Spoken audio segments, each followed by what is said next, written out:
दिवसला खूप पार्टी वगैरे करायच्या आणि नवीन वर्षाची सुरुवात दुपारी 12 वाजता उठून करायची हे काही योग्य नाही आहे. नवीन वर्षाची सुरुवात करत असताना प्रत्येकजण नवीन रिझर्वेशन्स वगैरे काढतं, जिम करेल, नवीन एखादी गोष्ट शिकेल, माझ्या आयुष्यामध्ये खूप सारे बदल घडतील.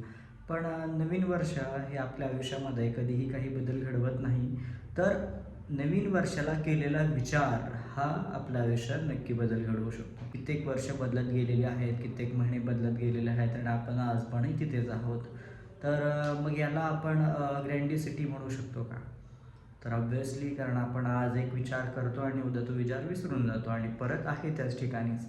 मग त्याच्यामध्ये प्रोकास्टिनेशन आहे, माझ्याकडे ती स्किल नाही आहे, माझ्याकडे अपॉर्च्युनिटीज नाही आहेत, माझ्याकडे मोकळा वेळ नाही आहे, मला बंधनं खूप आहेत, कोणी सपोर्ट करत नाहीत, ही कारणं चालू होतात.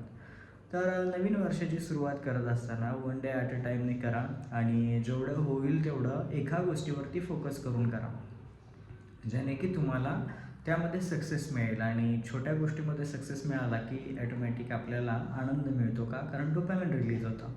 तर या गोष्टी छोट्या छोट्या छोट्या करत आपण मोठी पायरी गाठू शकतो. तर नवीन वर्षाची सुरुवात तुम्हालाही चांगली जावो आणि एका नवीन विचाराने जावो.